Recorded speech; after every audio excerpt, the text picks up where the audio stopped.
All right.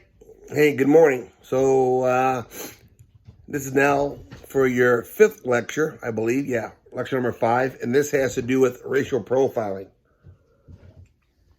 So it's morning time for me. So let's get after it. So racial profiling, right, is a phenomena in which police officers take two pieces of information. One is racial content, right? The color of one's skin, right? The thing that makes us look different on the outside, plus suspicious behavior. And they add those together, which ends up being racial profiling. So profiling, first of all, is, and this is how it's defined. It is when an officer uses observed behavior to determine if there is reasonable suspicion the person may or may not be committing a crime. So that is profiling. Racial profiling is defined as when an officer targets or suspects someone of a crime based on their race, ethnicity, national origin, or religion. Now, racial profiling is literally not okay. In fact, it is against the law to racially profile an individual. And we can discuss, well, we can't discuss it. I'm going to share with you my views on racial profiling and why it still continues to this day. So again, it's difficult to determine whether something or someone is being racist if you haven't already figured this out as it relates to the law. Okay, so profiling is legal, racial profiling is not legal. Next slide. And so the number one criteria for racial profiling has to do with one's race, right? And so race has been used in the past as a marker to identifying drug traffickers. Now, it's important to understand that crime, right, is crime takes place and is bred within places where there's very little economic progress to move upward, right? And so if you find neighborhoods to where there are very few opportunities for upward mobility, you have a higher level of crime. It doesn't matter what the racial impact of that group is, right? So that's the first thing. But there are multiple factors that play into racial profiling as it relates to criminal behavior in particular areas. So you can't separate one racial issue from another because, number one, it's systemic. And so racism as a whole is systemic. So again, it's important to understand that there are two forms of racism. One of them you can be educated out of it. The other one has to be dismantled. So before we start moving into racial profiling, we need to talk about the concept of how to defeat racism, because I don't think anyone wants to see racism on the forefront of our country dictating how we do things. Number one, there is personal, and I believe that there is a personal form of racism, and that is by far easy to dismantle. That's an education thing. That's like, I don't like you because of the color of your skin or because you look different than I do, right? And so that's very easy to deconstruct that kind of thinking because that is a mindset, right? And so as college students and also myself, we understand that for you to get better, the quickest, easiest way for you to get better is to educate yourself, right? And so it doesn't matter what it is. If you want to lose weight, you need to go get educated on what are the right practices, what are the right foods.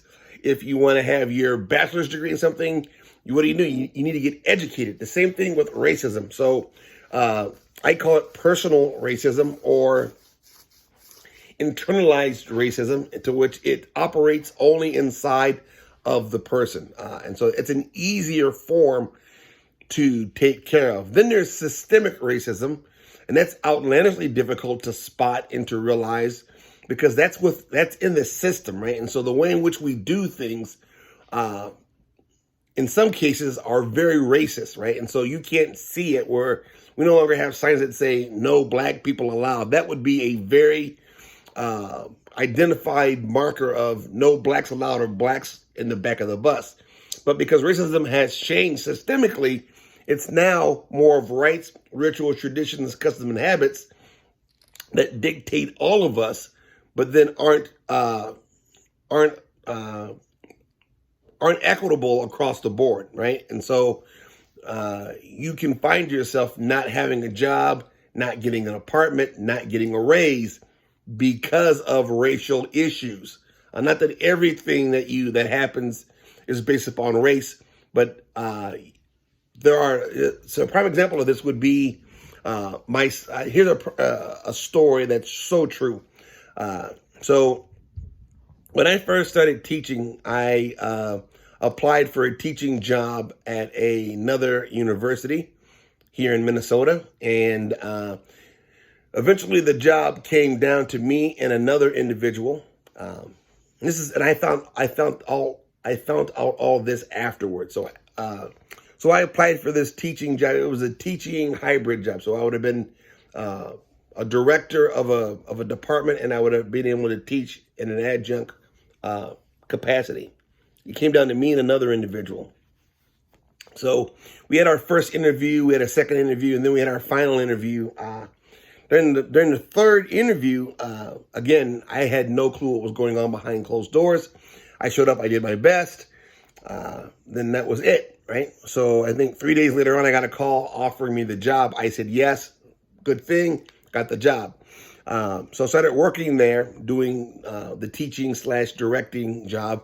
And I got 3 weeks into it, I got a call from another department chair, head, dean, wanted to meet with me to discuss how things were going, because he wanted to work on a joint program.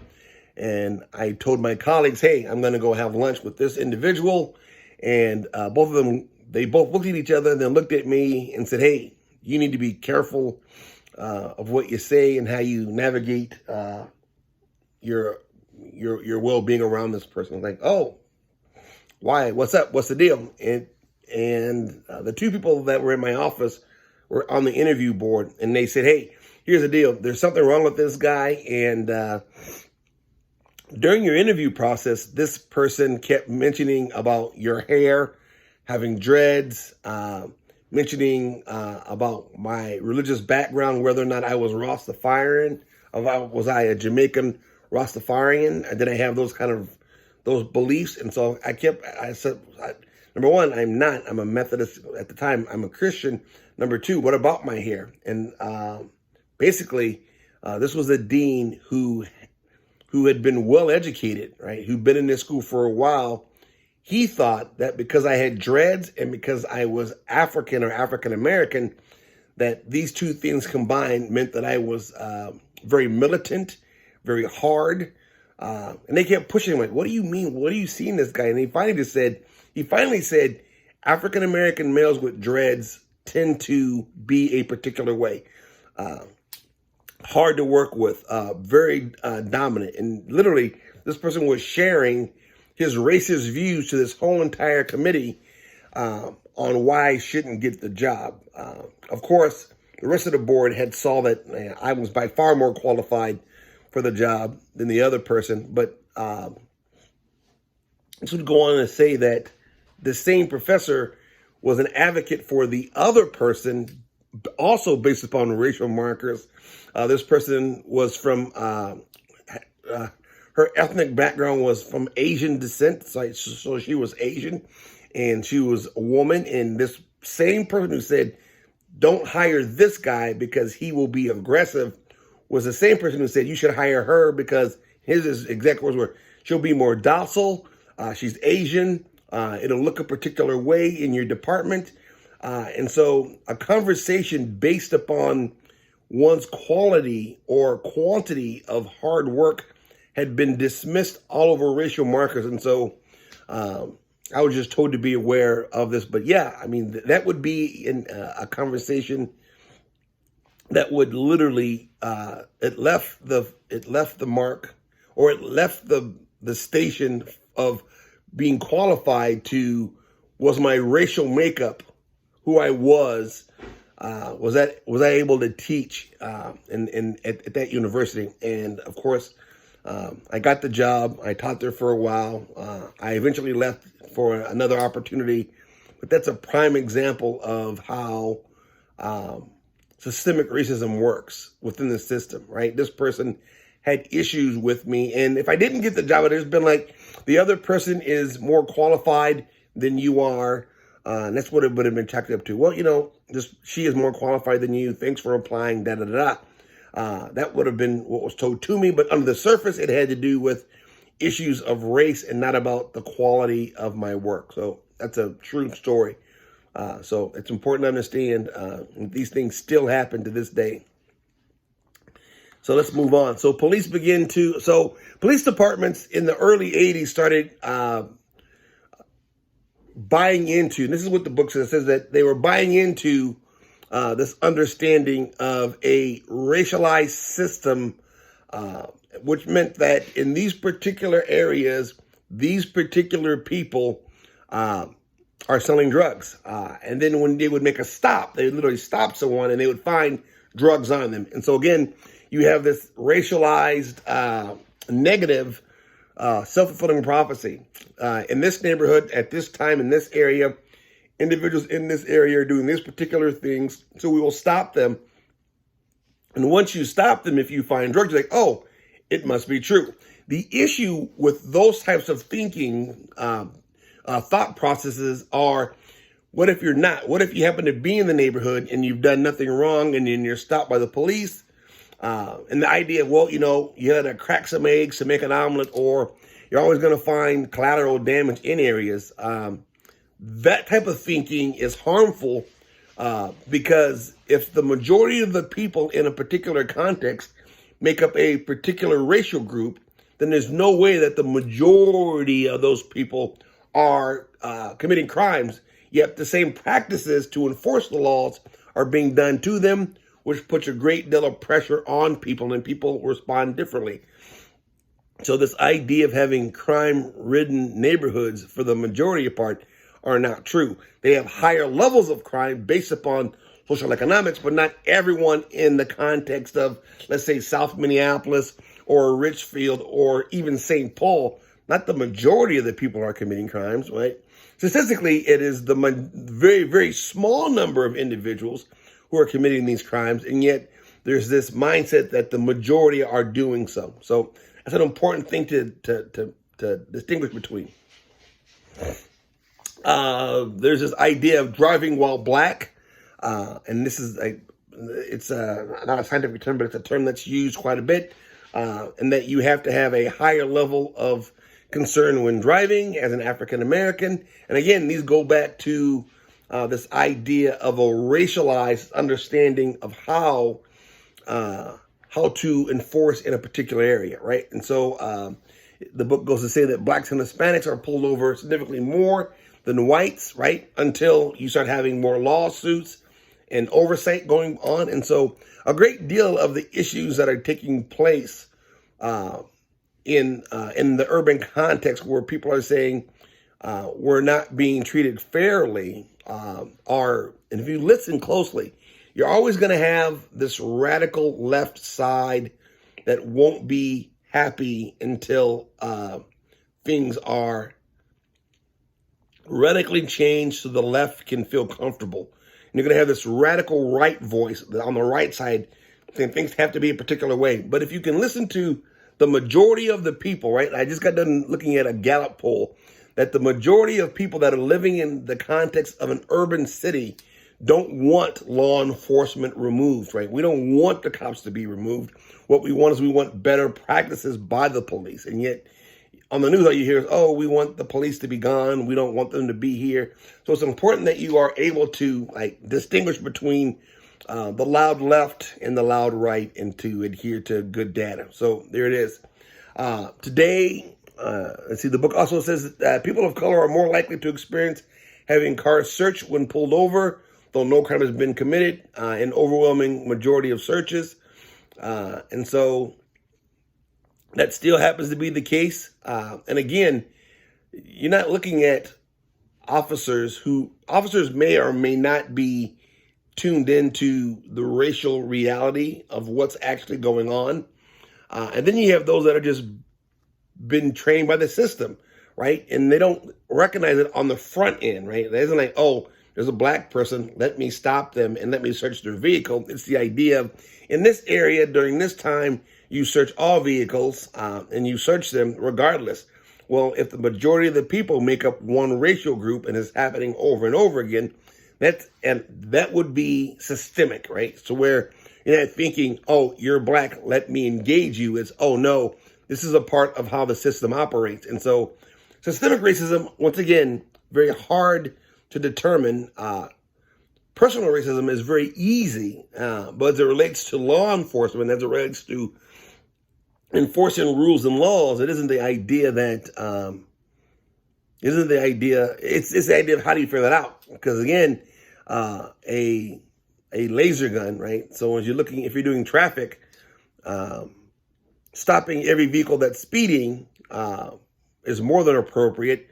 Stopping every vehicle is more than appropriate. But if you're stopping every vehicle and then only giving African Americans tickets, that would be the part that's racist. And again, if you're doing traffic in a particular area in which everyone happens to make up one racial group, that would be also racist, right? And so the idea of combating racism becomes very, very difficult. And so because it's so difficult, you're going to find certain voices that are going to say things like, we don't need the police in our neighborhoods because, number one, we make up the majority of the people, and the majority of the people are actually being stopped and pulled over, not because of the law, but because of racial profiling. And again, it is outlandishly difficult to prove racial profiling. Just because you get pulled over doesn't mean that you got pulled over because of the color of your skin. As someone who's a former police officer, I can tell you that I've been pulled over, I don't know, a bunch of times, right? And I've received, I think, 5 speeding tickets in my whole entire life. So I'm 50, and I've been driving since about 20, so 30 years. And in 30 years, I countless times. And for me, I'm not sure if it's because I'm being racially profiled or because I've actually done something wrong. I don't know how many times I've been stopped and questioned about being in a particular area at a particular time because I fit the description of someone. And I didn't really recognize what was actually going on until after law enforcement. Once I became a cop and did the job and got done with it, I could then be like, okay, here's what's going on. Here's my driver's license. Here's my registration. Nope, I haven't got anything on me. Nope, you can't search my car. And so I will literally not be disrespectful, but also at the same time understanding my rights. And again, last time I got stopped, I was leaving Buffalo, Minnesota at a conference. I was at a conference, and I was leaving Buffalo, Minnesota. And as I was driving home, I got stopped by State Patrol because my windows were too dark. As a former police officer, state of Minnesota, your front windows and the front passenger windows, you have to be able to let 50% illumination in. And my front window and my two front windows and the front window in the front were clear. The only ones that were tinted were the back. So I knew that I was not breaking the law, but I was still pulled over, talked to, and given a warning about having my back windows dark. So as I got home, I did what I would normally do. I got his number, his name, called the station, explained what was going on. They explained to me that, yep, I was indeed in the right about my windows, and I got an apology, and that was it. But again, it's about all you're going to receive. Now, imagine this being a part of your reality consistently. And so for me, as I'm a professor, as I'm a former police officer, as I am a trainer for law enforcement, I recognize that there are problems that need to be fixed. And so this is how I fix them. I fix them through educating individuals. But again, the pressure of having this done over and over again to you could be overwhelming, right? Let's move on. So probable cause, right? Probable cause is defined in the book as can search and seize property if believed a crime has been or is about to be committed. So that's probable cause, right? Now, stop and frisk, right? Unable to form probable cause, but has a reasonable suspicion a crime is about to take place. And so with this, we're now looking at Terry versus Ohio. And Terry versus Ohio was a very formative case, which basically argued that if I don't have probable cause, but I have reasonable suspicion that you are about to commit a crime or that you did commit one, then I can stop you without probable cause and search you for my safety. So one thing that I want everyone to do, because I would normally show a short video on Terry versus Ohio. What I want each of you to do is to go to YouTube, type in Terry versus Ohio 1968, and watch a 4 or 5 minute short film, or even read an article on this video, because the video on that the findings from this case literally has major ramifications as it relates to reasonable suspicion versus probable cause. And so again, as we move further and further into our racial unrest, there are cases like this that need to be looked at and asked, is this still an appropriate way to engage in people? Because there's a major difference between suspicion versus probable cause. Probable cause means that there's a great deal more evidence available that there is a probable cause, right? And so it'd be the idea of hearing someone saying, I'm going to go into this bank and I'm going to go do this, and they have a mask and a gun. That's probable cause compared to the idea of someone walking down the street with a big old puffy jacket on walking in, right? Again, if you find that there's reasonable suspicion, you can make the stop compared to a probable cause, meaning I need to have more evidence pointing towards a crime is about to happen. So I personally think that Terry versus Ohio, which again included white officers with African-American men, was a distinct case that was racialized, right, based upon race, that ended up, ended up being that these men were doing something that was inappropriate. But again, the first marker that shows itself is one that's racialized. And anytime you have a racialized marker leading things, it can be what it is, and it cannot be what it is. But racial markers only apply to those who make up racial minority groups, and that's not okay. Again, so if this same kind of idea is, or the same kind of concept relates to all people, then I don't think people would be that upset by that. Again, let's see what else. Okay, and so what does racial profiling do as it relates to the community and law enforcement? Number one, the book argues that it diminishes the trust value of law enforcement in the community. And again, when you don't believe those who are designed and licensed to protect you will actually do, then you actually don't see them as law enforcement, right? And so if you're not seen as law enforcement, then you are seen as something else, right? And so it's the idea of not being in a relationship with someone, but having someone lord something over you. And you can see the unrest in Minneapolis as it relates to the years and years of racial profiling that takes place. And I say that not as an opinion, but as a personal fact.